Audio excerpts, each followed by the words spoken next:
দ্বিতীয়ত বিষয় হচ্ছে যে আমরা যেটা বলছিলাম যে আমাদের নির্বাচনী অঙ্গীকারের মধ্যে ছিল অন্যতম বিষয় হচ্ছে মাদক। মাদকের বিস্তার উপজেলা সম্পর্কে আইন আসলে শৃঙ্খলা আমি আর বেশি কিছু বলতে চাই না, কমিটির এটা আপনারা সভা সবাই জানেন। আয়োজনে আমি শুধু এইটুকু সাহায্য বলবো উপজেলা যে পরিষদ সাহায্য আমরা যেমন ইস্তেহারে বলেছিলাম অপরাধ মাদকের যে বিস্তার হয়েছে এই অপরাধ শুধু পুলিশ দিয়ে সমাধান করা যাবে না, এটার জন্য সমাজকে ঐক্যবদ্ধ করতে হবে। এটা আমাদের ভেবে একটা সময় এসছে, এখন সমাজকে আমরা কিভাবে ঐক্যবদ্ধ করব, সমাজে আমরা সামাজিক আন্দোলন কিভাবে তৈরি করব। আমার মনে হয় যারা আসলে আমাদের আইন শৃঙ্খলা বাহিনী বা প্রশাসনের পক্ষ থেকে সোর্সিং হিসাবে কাজ করতে পারে। এছাড়া শুধুমাত্র মাদক বিক্রেতার পদক্ষেপের মাধ্যমে শুধুমাত্র আমরা সম্ভব শাহজাদপুরকে মাদক মুক্ত করা। এই বিষয়ে আপনাদের যার যেখানে মতামত আছে আমার সাথে অথবা উপজেলা প্রশাসন নির্বাহী অফিসার আমাদের নির্বাহী অফিসার যিনি আছেন উনার সাথে অথবা আমাদের ভারপ্রাপ্ত কর্মকর্তার সাথে আপনাদের যদি কোনো মতামত থাকে আপনারা অবশ্যই শেয়ার করবেন।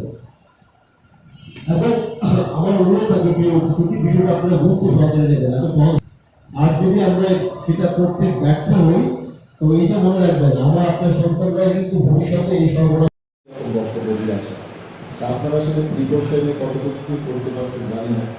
আজকে মন্ত্রী মহোদয় ইস্তাহারকে বাস্তবায়ন করার জন্য আমরা সামগ্রিকভাবে ইউনিয়ন পর্যায়ে থেকে ইউনিয়ন চেয়ারম্যান মেম্বার আপনাদের সাথে আছেন 9 জন চৌকিদার, যে ইউনিয়ন বিভিন্ন এলাকার রাজনৈতিক নেতৃবৃন্দ, ওয়ার্ড পর্যায়ের রাজনীতিবৃন্দ, ইউনিয়ন পর্যায়ের রাজনীতি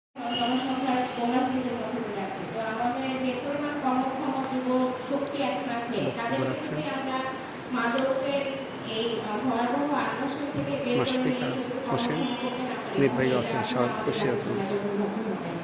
তো এখানে আমরা বিভিন্ন যে দপ্তরের সবাই আছি, সবারই কিন্তু কোনো না কোনো ক্ষেত্রে আমাদের ভূমিকা রয়েছে। যেমন আমাদের উপজেলা শিক্ষা অফিস এবং উপজেলা মাধ্যমিক শিক্ষা অফিস, আপনারা যে স্কুলগুলোতে যান আপনারা মাঝে মাঝে স্যারের ভিজিট দিয়ে বাচ্চাগুলোকে একটু কাউন্সিলিং করার চেষ্টা করেন, একটু কথা বুঝান। আমাদের বাচ্চাদেরকে মাদক এবং অন্যান্য যে ইফটিজিং এবং বাল্য বিবাহ যে কারণে অনেক সময় রাতে তাড়াতাড়ি বাচ্চাদের বিয়ে দিয়ে যায়, এসব থেকে দূরে রাখার জন্য আমাদের সামাজিক, ধর্মীয় এবং নৈতিক মূল্যবোধের উপরে কাউন্সিলিং করা ছাড়া আসলে কোনো উপায় নেই।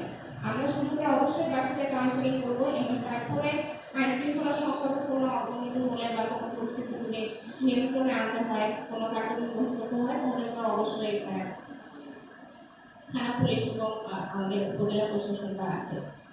তো আমি আশা করবো আমাদের এখানে প্রোগ্রাম যারা ছিলেন রাজনৈতিক ব্যক্তিবর্গ এবং অন্যান্য উপস্থিত সুশীল সমাজ এবং বিভিন্ন দপ্তরের কাছে গ্রহণ করবে, যে যার অবস্থান থেকে চেষ্টা করতে যে সামাজিক আন্দোলনের কথা বারবার উঠে আসছে সেটা নিয়ে যেন আমরা অবশ্যই হতে পারি এবং শাহজাদপুরকে একটা সুন্দর পরিবেশ সংগ্রহ করতে পারি। সবাইকে অসংখ্য ধন্যবাদ এতক্ষণ ধরে মূলত সহকারে বা প্রত্যেকের কথা শোনার জন্য এবং আজকে মিটিংয়ে উপস্থিত হওয়ার জন্য ধন্যবাদ সবাইকে। সামনে মিটিংয়ে আমাদের